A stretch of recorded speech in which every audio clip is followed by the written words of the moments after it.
Alright, good morning everybody. So it's day 31 and I read Psalm 107. And the verses that really spoke to me was Psalm 107:6. And actually this verse is repeated several times, verse 13, verse 19, and verse 28. It says, "Then they cried out to the Lord in their trouble, and he delivered them from their distress." And verses 8 and 9, "Let them give thanks to the Lord for his unfailing love and his wonderful deeds for men. For he satisfies the thirsty and fills the hungry with good things." I love that. For he satisfies the thirsty and fills the hungry with good things. What? That's so good. It's not talking about flesh-wise, spirit-wise, obviously. Verse 14, "He brought them out of darkness and the deepest gloom," and this is my favorite part, "and broke away their chains." Like, I didn't even know that part was like in the Bible. I don't think, like, those specific words anyway. Broke away their chains. Like, I think of that song, Break the Chains by Tasha Cobbs. What? Okay, verse 20, "He sent forth his word and healed them. He rescued them from the grave." He sent forth his word and healed them. Jesus was the word. I think it's John, the first chapter. It talks about him being the word and being sent here. And it says he rescued them from the grave, which is what he did. And verse 43, "Whoever is wise, let them heed these things and consider the great love of the Lord." Questions. What do you do when you get lost while driving? How good are you at asking for help? What human attitude is being emphasized in this psalm? Why is it a prerequisite for being delivered, for change and growth? What should our attitude be once we have been redeemed? So first question, what do you do when you get lost while driving? Well, since I'm older, we used to actually have these things called maps. Like, it was a piece of paper that would have everything on it and you would have to follow it that way, and it was actually extremely hard. So now we have GPSs, which can be easier. Sometimes they can still get you lost, or if it's not updated, things won't be there. You'll take a wrong turn, streets have been added and they're not there. So I just put, if I needed to stop and ask for directions, I would. And this is what I thought of. So I said we used to have maps, like I just said. And so when you would get lost, like, honestly, like, you had no choice. You had no choice but to stop and ask for directions. Otherwise, you could end up somewhere where you would not want to be, and it could be somewhere dangerous or, whatever. Like, so maps actually were not a bad thing.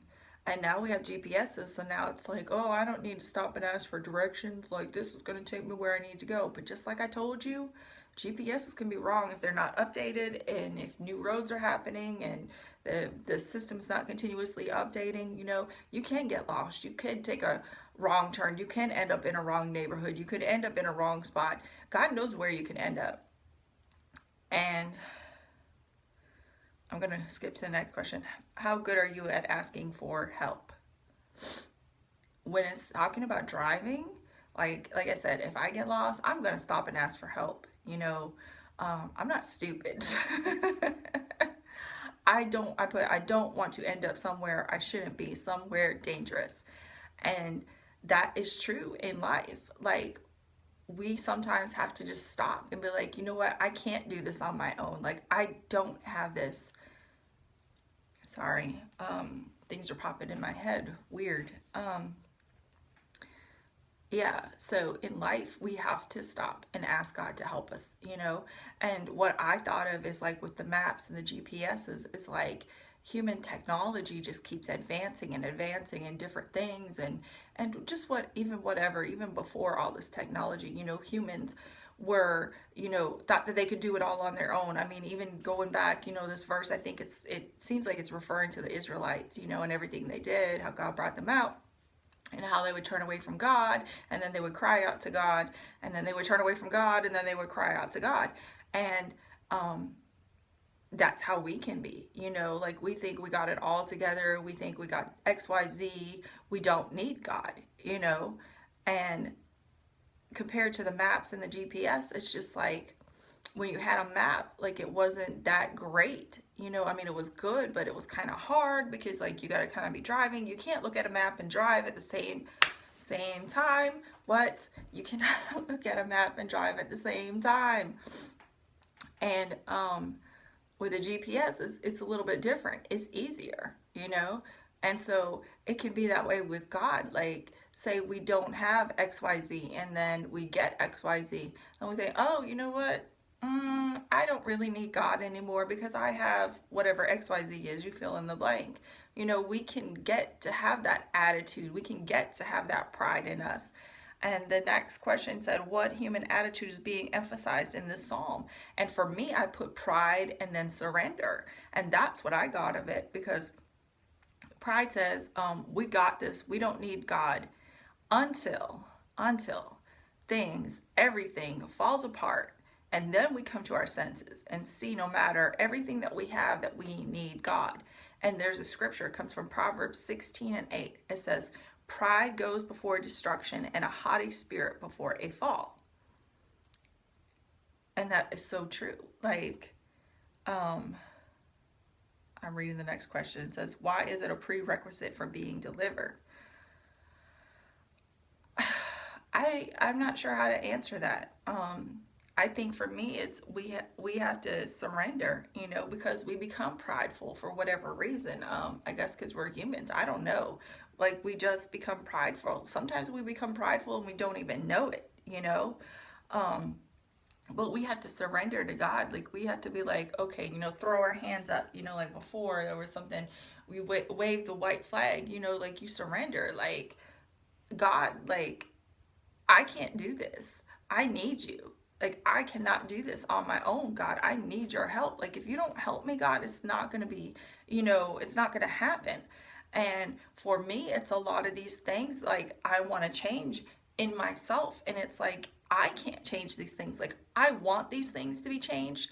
I want these issues to stop. Like, my trust issue, my getting hurt issue, I guess I'll say, like, how I'll let other people hurt me and how it will affect me, as far as like, I just don't want to, you know, be around people or have friends or whatever. Like, I take it to the extreme. Like I've said, I'm a black or white person. I'm at one end or the other, you know, and I can't take care of all those issues myself. Like, because I want them gone, you know, like whatever other issues, you know, like from childhood or people, even adulthood, people hurting you, different things happening in life, you just being hurt, you can even be mad at God, you know, being mad at God for whatever happening, because you got sick, because you don't have money, because you lost someone, you know, like you could get mad at God for all those things. But the only one who can help you, the only one that can get rid of these issues, the only one that can break these chains, like verse 14 says, is God. Like, we can't do it ourselves.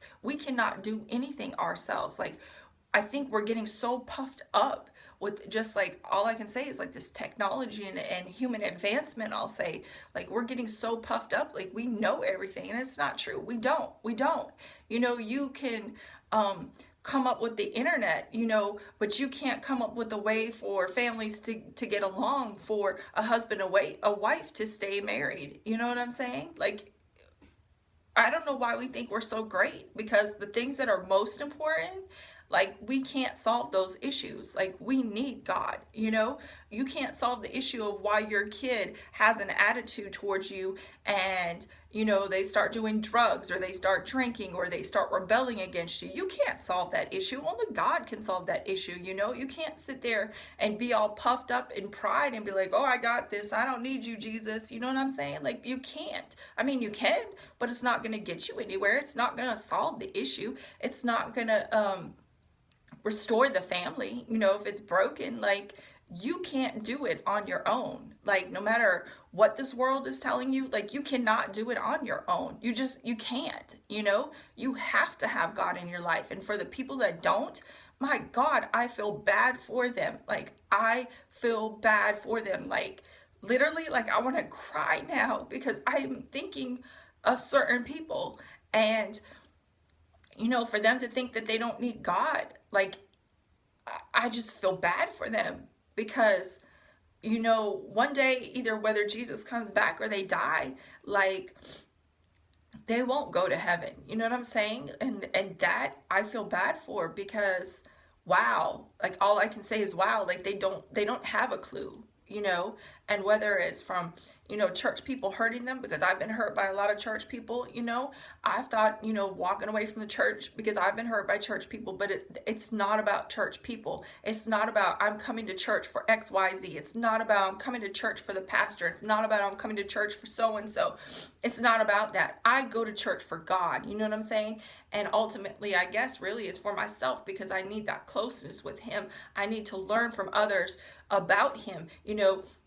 And that's how God speaks through people, is through others, and his word and songs and everything, you know. Like I need that um closeness with God. And I've said something before, you know, like how we shouldn't, you know, there's a scripture that says don't forsake the assembling together. And because like when we're together we can fight better, you know, than when we're by ourselves. Wow, I just totally went off. But you have to have God, like you do, like I guess it's pride for them, you know, for whatever reason. And we just really need to pray for these people, that God would take away that hurt, that pain, that reason, whatever that reason is, that they won't come to him. Because I mean, just look at everything. I mean, right now it's today, like there was just one hurricane, and people can say whatever they want to say, but you know, God told us there's going to be signs in the sky. You know what I'm saying? There's going to be rumors of wars and famines and earthquakes, and just, you know, all this stuff going on right before he comes back. And I mean,